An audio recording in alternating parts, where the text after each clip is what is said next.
Bem-vindos a mais um Giro Sindical. Eu sou a economista Renata Belzunces e o Giro Sindical é uma parceria entre o DIEESE e o SINDIC-CT. DIEESE é o Departamento Intersindical de Estatística e Estudos Socioeconômicos e SINDIC-CT é o Sindicato Nacional dos Servidores Públicos Federais da área de Ciência e Tecnologia no setor aeroespacial.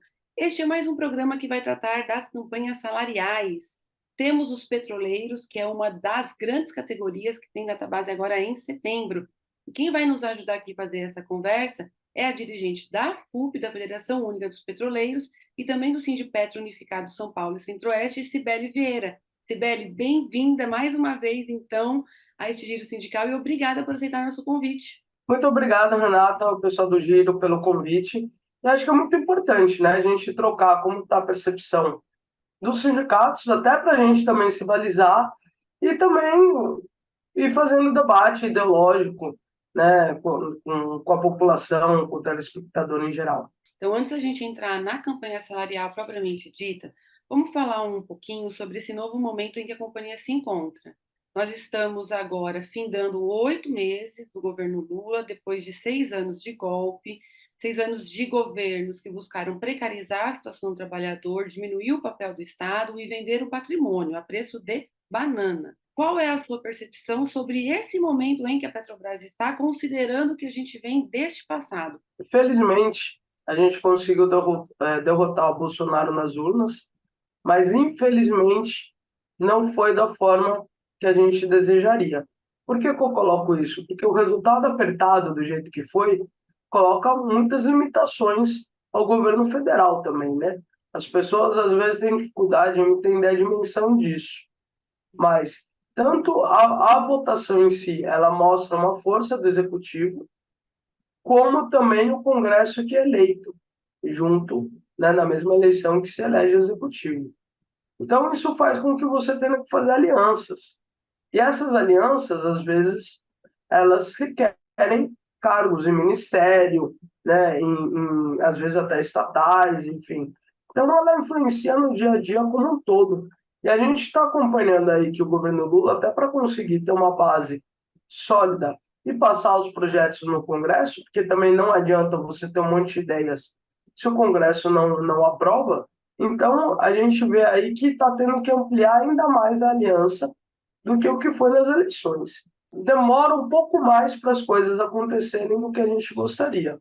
Agora, sim, se a gente for considerar a Petrobras especificamente, comparado ao que foi lá em 2002, por exemplo, a gente vê uma Petrobras que está muito menos refém do que essas situações do que eu estou colocando, né? O próprio Jean Paul, a presidente da Petrobras, e o corpo dos diretores, as subsidiárias como um todo, ela está muito mais voltada, de fato, para uma Petrobras, para o povo brasileiro, do que até, enfim, tendo que contemplar, digamos assim, aliados, se é que a gente pode chamar assim. Só que, ao mesmo tempo, também teve coisas que a gestão anterior mudou, mesmo depois do resultado da eleição, lá para novembro, para dificultar a tomada de decisões. A Petrobras sempre teve um processo transparente, sempre teve certificadoras de mercado, né? Sempre foi uma empresa reconhecida pela sua gestão. Agora, sim, você começar a dificultar qualquer nível de decisão, você também, tudo tem que passar por comissões, enfim, você torna o processo decisório muito demoroso. E isso a gente está vivendo um pouco internamente, sabe? Então, a gente já conseguiu mudar a política de preço da Petrobras, o PPI. Então, a gente conseguiu dar fazer uma política de preço que traga uma estabilidade maior para o Brasil, e não só a gente consumidor, mas para os investidores também. Agora, a gente ainda não conseguiu consolidar de fato algumas coisas que a gente gostaria, que seria, inclusive, a recompra, né, dessas refinarias que foram privatizadas, enfim. A gente sabe que é um processo mais longo. Agora a gente já está se falando cada vez mais, a Petrobras já assumiu o papel dela na questão de fertilizantes, que é uma área que a Petrobras tinha saído, né, no governo Bolsonaro. A greve que a gente fez em 2020 foi, inclusive, por conta do fechamento da fábrica de fertilizantes do Paraná. e a gente vê aí que essa fábrica está sendo reaberta. Então, assim, a do Mato Grosso do Sul, que estava 80% praticamente pronta, que vai ser a maior fábrica de fertilizantes da América Latina, estava parada. Agora já está se retomando as obras. Então, a gente vê assim, a Petrobras está voltando para os setores, esses que não foram vendidos, estava fechado, estava parado, já está voltando a reativar. O que de fato envolve outros atores, aí é um pouco mais complexo a gente conseguir voltar.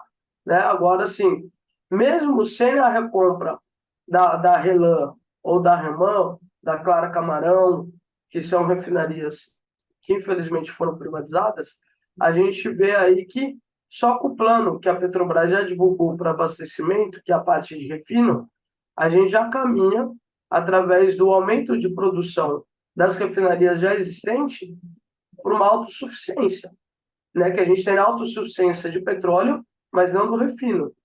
E é aquilo que antes da Lava Jato a gente tinha no horizonte e que daí se perdeu. A Petrobras começou a diminuir a produção nacional para forçar uma abertura de mercado. Esse argumento que os importadores de gasolina usam hoje, de que não pode não seguir o preço internacional, porque uma parte da gasolina e do diesel é importada, daqui a alguns anos ele vai deixar de existir, porque vai ser tudo produção nacional. Né? Então, para você ter dimensão da importância do que a gente está falando. Agora, assim, nesse momento, a gente tem que colocar como um objetivo pilar aí na estratégia da companhia o olhar para a transição energética. Né? Que isso é uma coisa também que a Petrobras tinha mudado para deixar de ser uma empresa só de petróleo para ser uma empresa de energia, e no governo anterior eles mudaram isso de volta e a Petrobras tinha voltado a ser uma empresa só de petróleo. A empresa tem que ser uma empresa integrada. Ela ter a exploração, ela ter o refino, ela ter a distribuição, que é o que as empresas do mundo fazem. Agora, o que não faz sentido é eu ter que elevar o meu preço para favorecer uma concorrente, que é isso que o PPI estava fazendo no Brasil.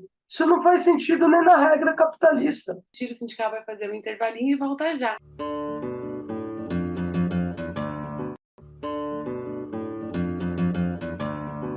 O Giro Sindical está de volta e este programa recebe Cibele Vieira, ela que é dirigente da FUP e do Sindipetro Unificado.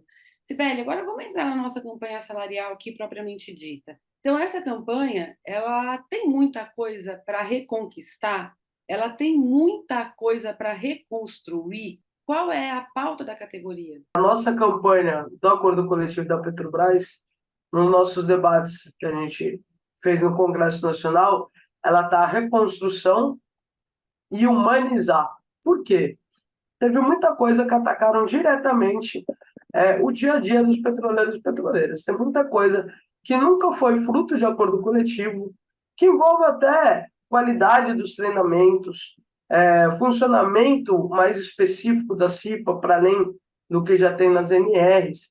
Você tem questão até de identidade petroleira, né? Você poder conhecer outra unidade, você ter uma percepção um pouco da Petrobras como um todo, curso de formação nosso em geopolítica, em outras coisas, para além somente da atividade específica de cada um, coisa que sempre existiram na Petrobras, e eles atacaram. Esse período todo a gente tem que entender que eles de fato queriam privatizar a Petrobras, e eles entenderam que para eles conseguirem fazer isso, eles teriam que passar por cima da categoria petroleira.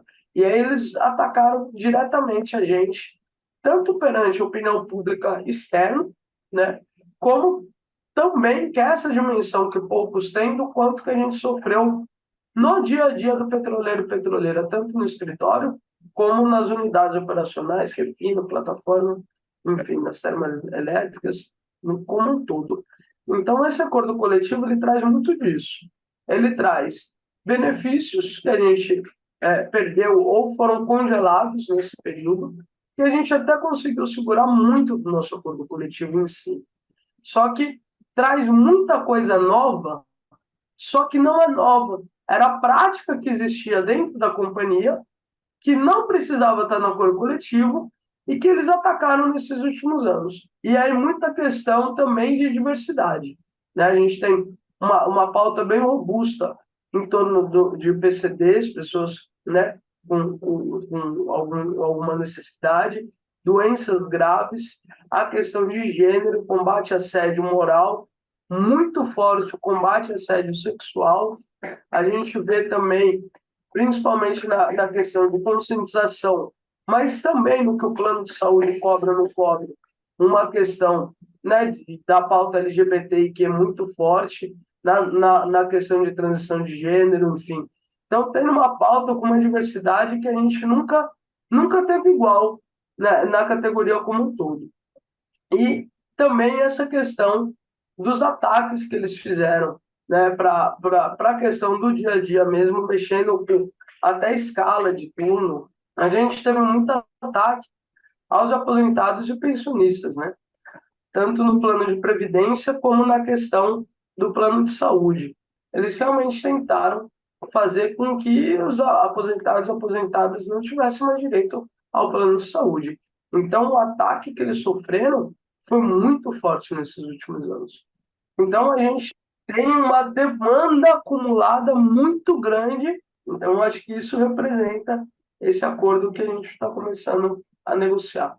Como a gente teve mudanças na legislação do país que liberou geral a terceirização, cresceu o número de terceirizados na Petrobras? E se sim, ou mesmo que não tenha crescido, qual é a relação dessa categoria de trabalhadores nesse momento da campanha salarial com os trabalhadores do quadro próprio? É que, assim, no caso da Petrobras, a gente está falando de uma empresa que, antes da Lava Jato, até 2014, a gente tinha 360 mil terceirizados e 86 mil próprios. E a gente está falando de, no fim de 2000, eu peguei os dados do fim de 2021, mas está parecido, de 360 mil terceirizados caiu para 99 mil. E próprios caiu de 86 para 45. Então, a gente vê que a redução dos terceirizados foi muito maior, proporcionalmente falando. Agora, isso tem dois motivos. Primeiro, porque de fato é mais difícil, né? O próprio, o que eles fizeram? É a pressão das transferências obrigatórias, falar que a unidade que você trabalha vai ser vendida.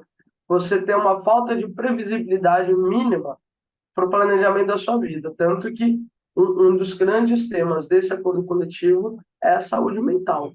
Agora, os terceirizados, né, o prestador de serviço, eles também estavam, grande parte desses 360 também estavam nas grandes obras. E parou as grandes obras, né, diminuiu muito o número de terceirizados. Só que você tem uma parcela também que era terceirizada e que era para além das obras, que reduziu bastante também.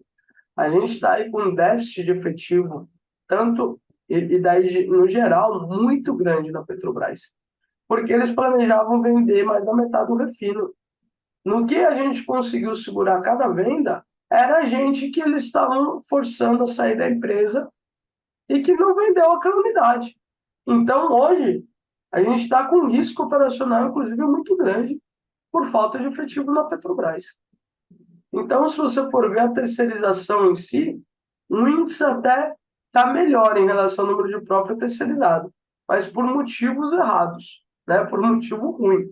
Não porque foi planejado para melhorar a condição dos trabalhadores e teve uma premialização. Não, foi pelo esvaziamento que aconteceu.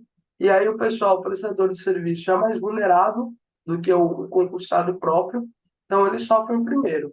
Isso é uma das coisas que está voltando no nosso acordo, que a gente já teve várias salvaguardas em relação à forma de fazer as licitações da Petrobras, para dar uma condição melhor para o pessoal terceirizado. E que nesses últimos tempos isso tudo saiu também. Então, nessa negociação, a gente está trazendo, através do modelo de licitação da Petrobras, estamos colocando reivindicações também para conseguir melhorar a condição de trabalho dos terceirizados dentro do sistema Petrobras também.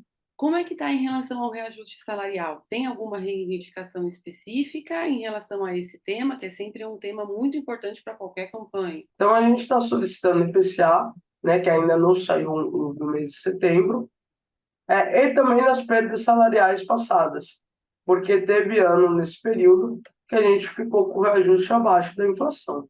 Então, a gente está pedindo a reposição das perdas dos últimos anos, a reposição da inflação e 3% de aumento real, né? Considerando aí que a gente ficou muito tempo, que é o que eu estou colocando, até abaixo da inflação, e tiveram perdas indiretas. Isso vale tanto para o salário como para os benefícios. Não tem como a Petrobras, que ficou esse tempo todo pagando o valor de dividendos que ela ficou pagando, não repor nem a perda da inflação dos últimos anos que a gente foi submetido, né? A gente encerra esse segundo bloco e a gente faz um intervalinho e esse giro sindical volta já.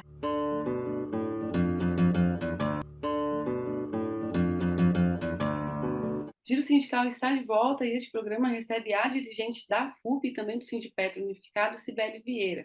Cibele, recentemente vieram a público e a mídia grande repercutiu os casos de assédio sexual na Petrobras.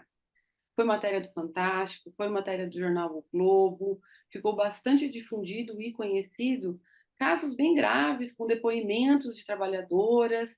Eu queria que você comentasse um pouquinho como foi a vinda desses casos a público, como é que foi o trabalho com essas mulheres, se o sindicato atuou. Eu acho que a gente tem que considerar aí várias questões, né? Primeiro que é muito difícil a denúncia, muito difícil mesmo. É um desafio nosso, tem algumas situações que às vezes até chegam no nosso conhecimento, mas as pessoas não querem denunciar e eu compreendo isso, porque de fato é um julgamento muito pesado que acontece por cima de nós mulheres, né, Renato? Eu acho que a primeira questão é a pessoa se reconhecer como um vítima. Isso é muito difícil. Ninguém gosta de se sentir como vítima. Nós somos criados e cada vez mais, de uma forma até exagerada, que a gente é responsável pelas coisas que acontecem conosco. E não é 100% verdade isso. Mas é a forma que a sociedade hoje, né, que nos cria. E aí, quando você é vítima de algum processo de assédio, você acha que você teria que ter conseguido lidar com aquela situação sozinha. Então, acho que a primeira barreira já é isso. É a própria, quando a gente fala culpabilização da vítima, é da sociedade, é dos colegas de trabalho, é da família, mas o primeiro é da pessoa com ela mesma. Essa é a primeira barreira que tem que ser rompida. Aí ela consegue, normalmente, quando chega a falar ou com o sindicato ou com algum conhecido, ainda está no processo de achar que deveria ter conseguido lidar com aquela situação própria. É muito difícil a pessoa conseguir se reconhecer como vítima sem culpa sozinha. Isso já acontece no processo de conversa. E assim, cada um procura o lugar que se sente mais acolhida. Infelizmente, é verdade, não tem como a gente falar que não é, os sindicatos têm dificuldade de ainda se colocar como um espaço que a maior parte das mulheres, ou homens que também sofrem assédio, embora o sexual a gente sabe que a grande maioria são mulheres, se sintam acolhidas no espaço sindical. Sim, tem cada vez mais procurado, às vezes procura diretora mais próxima, enfim, mas a gente, uma das discussões é como estruturar melhor para passar isso, né, que a pessoa realmente possa nos procurar. Agora, não pode depender só do movimento sindical, porque, de fato, a gente formar uma estrutura toda de tratamento é muito difícil, requer muitos especialistas, enfim. Então, e aí uma empresa do tamanho da Petrobras, a gente cobrou, sim, muita coisa no sentido das etapas. Você tem que ter campanha de prevenção, e aí é formação, é desconstrução do machismo, desconstrução do patriarcado, discutir com os homens masculinidade tóxica, né? Você tem que fazer um processo de desconstrução do porquê que as pessoas acham que elas podem fazer aquilo. Por que elas acham que aquilo não tem dano, não causa mal a ninguém, né? E em nível bem significativo.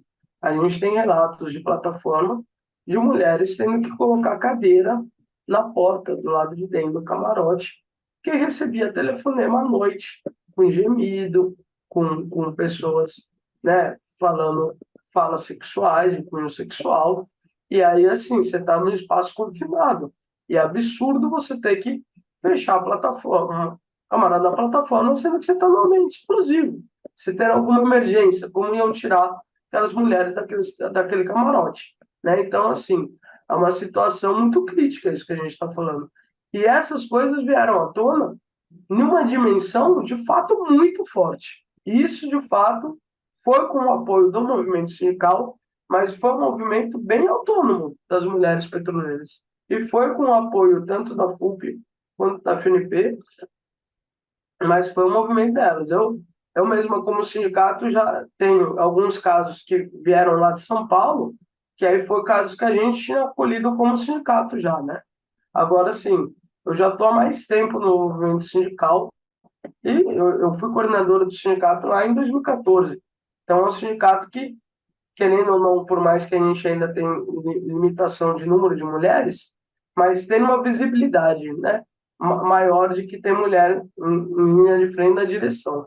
Acho que isso ajuda a trazer os casos. Mas foi um movimento aí que a gente foi estreitando laço com elas no decorrer. Agora, a Petrobras, ela apresentou no GT de crise que ela fez por conta dessas denúncias, um ciclo que a gente considerou bem razoável e que ele ainda não terminou de ser implementado, que é desde a prevenção, uma melhoria no acolhimento, que era um absurdo o que acontecia. A vítima entra na ouvidoria e ficava 7 meses, 8 meses, sem ter um acompanhamento, sem levar ela para uma assistente social, sem ter um acompanhamento da saúde, tendo que trabalhar junto com o agressor, sem ter afastamento, enfim, então era uma coisa muito massacrante o que acontecia. Então a gente conseguiu melhorar todo o canal de acolhimento da própria empresa, porque é isso, você tem que ter um nível de estrutura que a empresa tem que ser responsável por isso. É óbvio que o sindicato tem que estar lá, porque nem todo mundo vai sentir a vontade de usar os canais da empresa. Mas a gente tem que cobrar que eles funcionem. Não há uma responsabilidade que dá para nós trazermos para nós, né? E dependendo da situação, sim, você é inclusive obrigado a denunciar para órgãos externos, coisa que não estava acontecendo. Para a gente ter uma ideia, no ano passado, 64 casos de denúncia de assédio sexual na Petrobras que chegaram na ouvidoria, perto do que a gente viu estourando até aqui é pouco, mas de 64 casos, 60 foram arquivados. E agora eles estão sendo todos revistos. Então a gente vê também que na gestão anterior tinha um processo de arquivamento mesmo, que tem a ver com a conduta do governo federal, né? Eu queria entrar num ponto que você participou também na semana passada, ou melhor dizendo, durante o mês de agosto, considerando quando esse programa vai ao ar, da Marcha das Margaridas, que é uma manifestação promovida de 4 em 4 anos, teve a paralisação durante a pandemia, pelas mulheres trabalhadoras rurais, homenageando Margarida Alves, que foi uma liderança camponesa feminina assassinada, e teve o tema Margaridas é Reconstrução do Brasil pelo Bem Viver. Você acha que essa marcha de mulheres, ela tem pontos de contato com a luta das mulheres de outros setores, tem pontos de contato com as lutas das mulheres petroleiras? Fala um pouquinho da sua presença lá da Marcha das Margaridas. A Marcha das Margaridas, ela tem uma essência muito forte de fato rural, né? Rural de agricultoras, pescadoras, ribeirinhas, quilombolas, né? Agora está também com uma presença maior de população indígena, mulheres indígenas, então, das florestas, né? Dos povos das florestas. Se a gente já sofre com a invisibilidade das mulheres, ela sofre mais ainda. É um dos movimentos mais populares, de fato, que eu conheço. Então, é muito interessante, é uma experiência fantástica ir para a Marcha das Margaridas. Agora, eu acho que, para além disso, você tem cada vez mais, sim, as mulheres também das cidades e que têm essa compreensão que é possível a gente somar sem perder de vista que é importante esse momento para a visibilidade, para além de nós das cidades, porque se fala muito menos das mulheres, né, é, fora das cidades do que das cidades, digamos assim, no dia a dia como um todo. Então é importante manter isso, só que é importante a gente somar cada vez mais. Se você olhar os eixos da marcha, a maioria deles tem a ver com todas nós, não são pontos específicos. Tem a autonomia do corpo, tem vários itens sobre soberania nacional, transição energética, Porque quando você está falando de povos das florestas, a questão da transição energética, a questão climática, né, da crise climática que está, quem é mais afetado? Então, é justamente as margaridas na essência, digamos assim, né? Então, você vê como isso, para nós petroleiros e petroleiras, dialoga diretamente.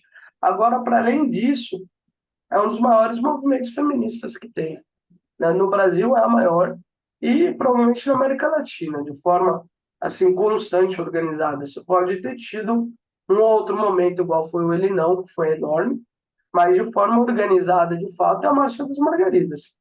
E todo movimento que coloca o protagonismo feminino e com um debate de classe, com um debate construtivo da pauta, ele fortalece todas nós, né? Ele mostra que a gente, de fato, tem um espaço, que a gente está na luta e que tem muito homem que às vezes olha e fala: ah, mas cota nos sindicatos a gente concedeu. Não, foi conquista, né? Os espaços que a gente tem foram conquista da auto-organização das mulheres e na base de muita luta. E a gente ainda tem necessidades básicas, Renato. Nessas coisas que a gente falou que a gente estava perdendo, que a gente já teve e foi perdendo nos últimos anos, envolve inclusive uniforme feminino. Então você tem que trabalhar no campo, na Petrobras, com uma calça masculina, às vezes assa, gente, para falar de forma bem direta, né? Você não ter sala de colhimento, né, de leite materno, você não vai conseguir fazer a alimentação, né, dos seus filhos de acordo. Você não tem uma segurança de não estar ligado a agentes químicos durante a sua gestação e aleitamento, também pode contaminar a criança. Então, assim, você tem coisas que são bem básicas. A gente teve exemplo de soldadoras mulheres que foram levar os currículos como prestadoras de serviço, que foram falado para elas que elas na área operacional, eu digo, distrai os homens, porque eles vão ficar olhando para elas e aquilo distrai. Então, a gente vê um nível de absurdo no retrocesso que a gente passou. E a margem de Margaridas é contra isso tudo, né? É pela reconstrução e o bem-estar, o bem viver. Então, isso pega para além das mulheres, inclusive, né? Isso pega a humanidade. Eu quero te agradecer demais, Belle, pela sua vinda aqui. Obrigada. Obrigado, Renato. Seguimos. Tchau, tchau.